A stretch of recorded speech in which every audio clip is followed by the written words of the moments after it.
Selanjutnya, saya akan mengajak kalian untuk mengulas tentang tahapan budidaya ternak kesayangan. Seperti yang sudah saya singgung sebelumnya, tujuan pemeliharaan atau budidaya ternak kesayangan itu bisa berbeda tergantung pada jenis ternaknya itu sendiri. Namun secara umum, teknik yang perlu diperhatikan dalam budidaya ternak kesayangan itu sama, yaitu yang pertama pemeliharaan kandang, yang kedua pemilihan bibit, yang ketiga pola pemberian pakan, dan yang terakhir adalah pencegahan hama penyakit. Kita langsung ulas saja satu persatu. Yang pertama, pemeliharaan kandang.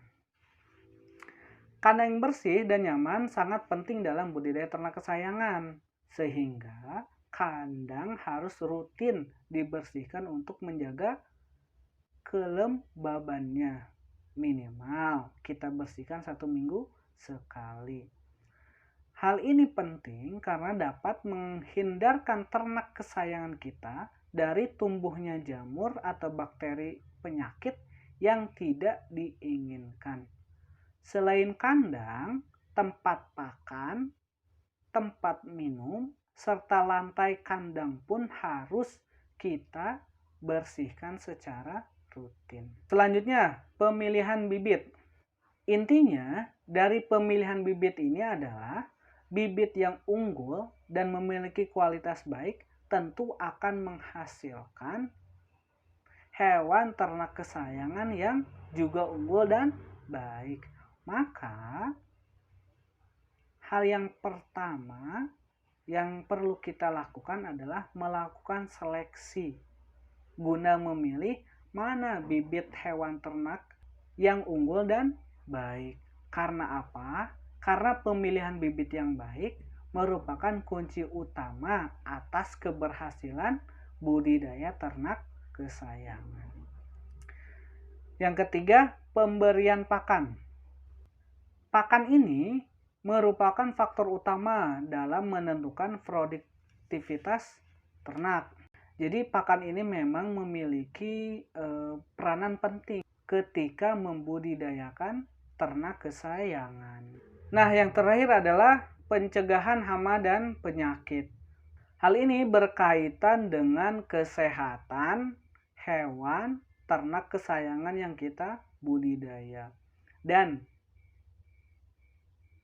ketika kita membicarakan tentang masalah kesehatan, ada beberapa hal yang harus kita perhatikan, yaitu yang pertama, lahan yang hendak didirikan kandang harus bebas dari penyakit menular.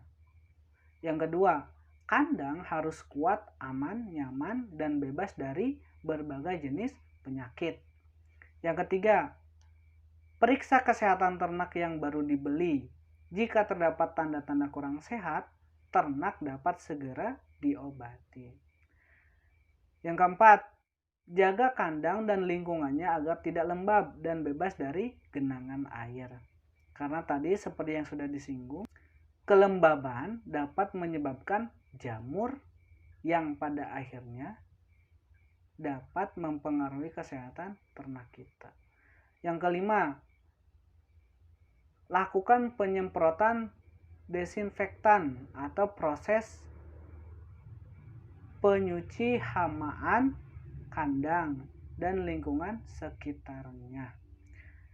Penyemprotan ini dilakukan secara rutin dalam jangka waktu tertentu, disesuaikan dengan kondisi lingkungan dan jenis ternak yang kita budidaya.